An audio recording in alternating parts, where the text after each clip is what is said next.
France, résultat définitif aux législatives, La République en marche en tête à 32,32%. États-Unis, des rassemblements anti-charia ont été organisés samedi dans plusieurs villes américaines. Maroc, crise des monarchies du Golfe, le Maroc adopte une neutralité constructive. République démocratique du Congo, Kinshasa la Belle, autrefois, actuellement des gros problèmes de ramassage des déchets. Ensuite, succession d'évasions dans les prisons congolaises.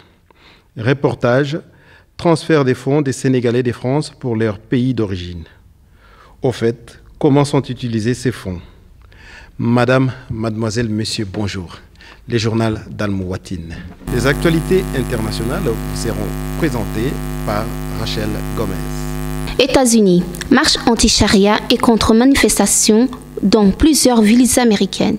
Des rassemblements anti-charia ont été organisés samedi dans plusieurs villes américaines par l'association Act for America, AGC pour l'Amérique. Les marches ont eu lieu à Chicago, Boston, Denver, Seattle, Newark.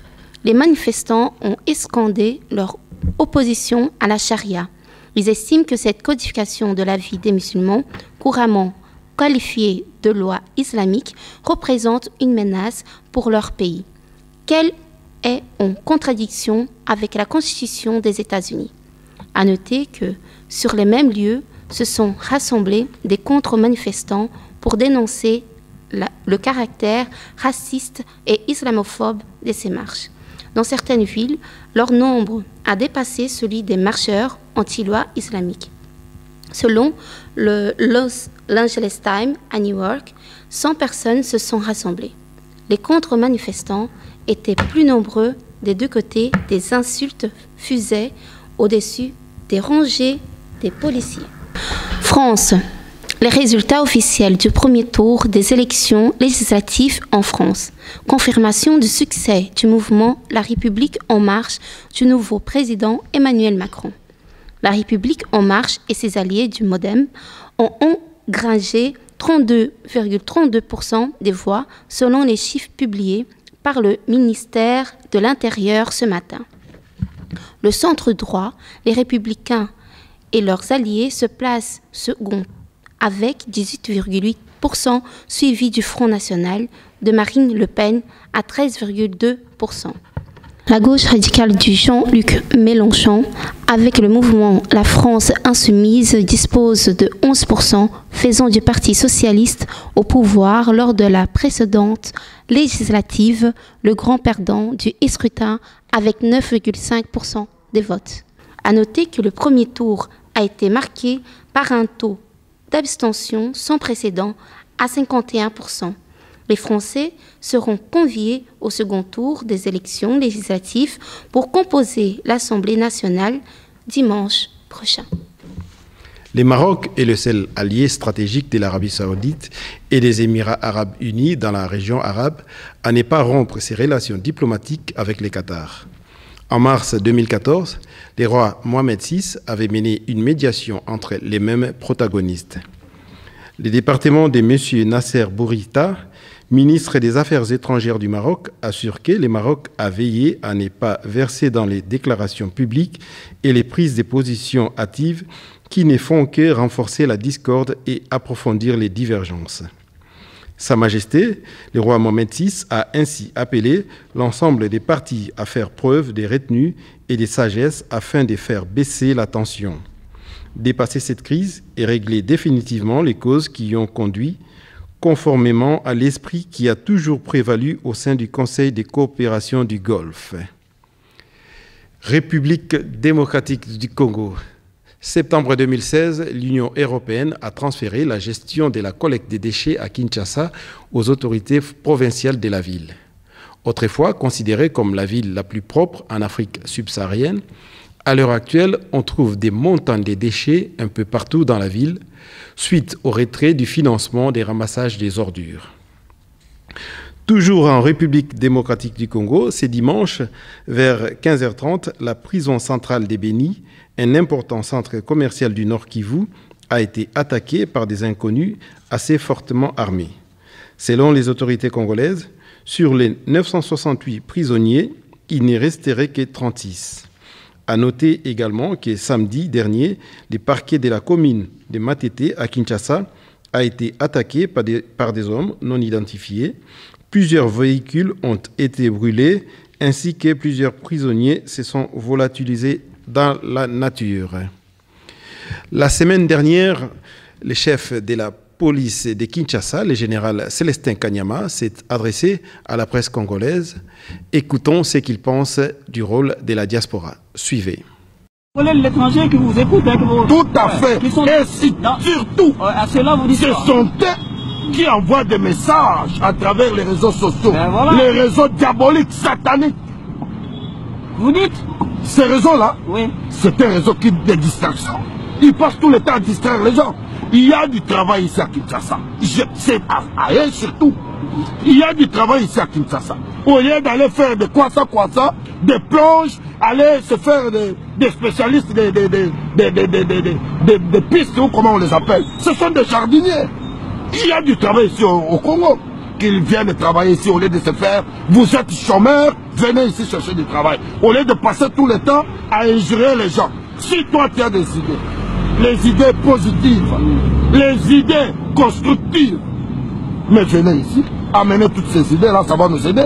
Au lieu de passer tout le temps, chômeur à la maison, en train de tirer tes mains dans les réseaux. Par manque à faire. C'est une distraction, nous ne trouvons plus ça. Nous avons franchi cette étape-là.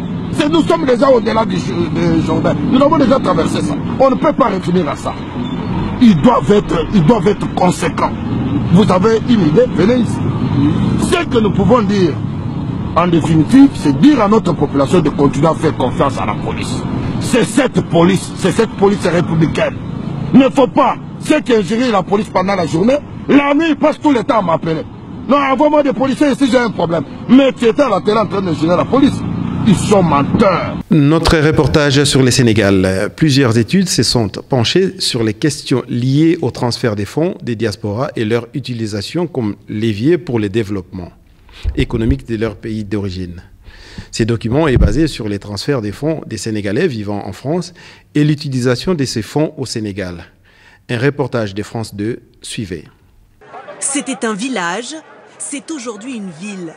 Ourossogui, au Sénégal, à 700 km de Dakar. 20 000 habitants qui ne doivent qu'à eux-mêmes leur développement économique.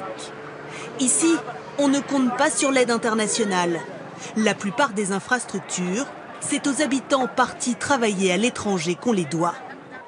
Ce dispensaire flambant neuf, avec des équipements modernes. Des quartiers entiers qui se construisent. Et depuis 4 ans, pour la première fois, un lycée parfaitement aménagé. Bonjour. Voilà, ça c'est une classe de terminale. Asseyez-vous, s'il vous plaît. L'établissement accueille 800 élèves de la première à la terminale. Et le proviseur est fier de leurs bons résultats. Je crois que chaque année, quand même, nous sommes au-dessus donc de la moyenne nationale. Coût total de l'établissement, 459 000 €. La somme a été financée à 30% par les migrants partis du village. Sur place, c'est cet habitant qui a géré les fonds pour la construction. Si c'était l'État, on peut attendre presque 10 ans sans avoir le machin. Mais avec ça, au bout de 3 ans, les élèves vont rentrer dans les classes, tout équipés. Comme pour chaque projet, tout a commencé à 5000 km d'Ourossogui, à Mantes-la-Jolie, en région parisienne. Voici ceux qui ont récolté les fonds pour construire le lycée. Ces Sénégalais ont tous quitté leur village dans les années 70 pour venir travailler en France. Moi, je suis de Ourossogui. Je suis de Ourossogui aussi. Je suis venu en 1974. La plupart d'entre nous travaillaient dans les 2 grandes usines qui sont là, c'est-à-dire Renault ou Simca. Depuis 40 ans, chaque mois, ils reversent une partie de leur salaire à leurs proches restés au pays. Beaucoup de familles vivent à partir de ces ressources-là. Hein? De familles avec famille ici et famille de l'autre. Des parents, des grands-parents, des oncles, des tantes. Tout le monde vit à travers ce truc. C'est un partage. Et tout est très organisé. Pour gérer au mieux les fonds des Ourossouguiens de France, ils ont créé une association avec un président et un trésorier. Mais 1400 € de cotisation, 50 761 €. Une fois par mois, ils se réunissent pour parler de leur projet. Ce jour-là, un gros investissement pour leur ville, la rénovation de l'hôpital d'Ourossogui. Aujourd'hui, la rénovation, elle doit être complète, parce que l'hôpital est conçu de 1976. Donc, chacun donne peu. Peu avec beaucoup de peu fait une valeur. Ça fera beaucoup. L'ensemble de Ourossogien, ils participent aux 5 € par mois. Ça, c'est régulier. Mais quand il y a un projet, c'est une autre façon. On réunit tous les Ourossogien en France et on leur explique ce projet-là, l'utilité, on essaie de les convaincre. Ainsi, les 300 000 Sénégalais de France ont envoyé dans leur pays d'origine près d'1 demi-milliard d'euros en 2014. Une aide indispensable. Mais avec la nouvelle génération souvent née en France, pourrait-elle se tarir? Ce Français d'origine sénégalaise a 39 ans. Il a grandi en France et il donne lui aussi une partie de son salaire pour y développer des projets. Mais il le constate, il a bien du mal à mobiliser les plus jeunes. Pour certains, ils ne connaissent pas forcément leur village d'origine parce qu'ils n'y sont pas allés.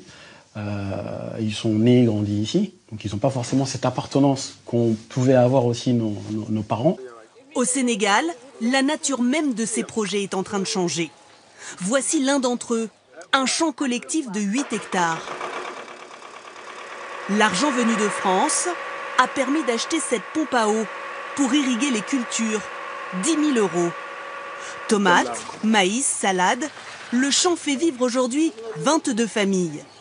L'objectif, c'est de créer de l'emploi sur place pour ne plus avoir besoin de partir travailler ailleurs. Compte tenu des problèmes de migration fortes, compte tenu de tout ce qui se passe, on a dit, revenons travailler ici. Et ce qui fait qu'actuellement les femmes et les hommes travaillent ici. Et ça a vraiment freiné l'immigration, surtout en Europe, mais aussi l'immigration africaine. Depuis 2005, les Sénégalais de France regroupés en associations ont financé plus de 150 projets dans le domaine de la santé, de l'éducation et de l'accès à l'eau potable. Merci pour votre fidélité. Je vous fixe rendez-vous la semaine prochaine. Au revoir.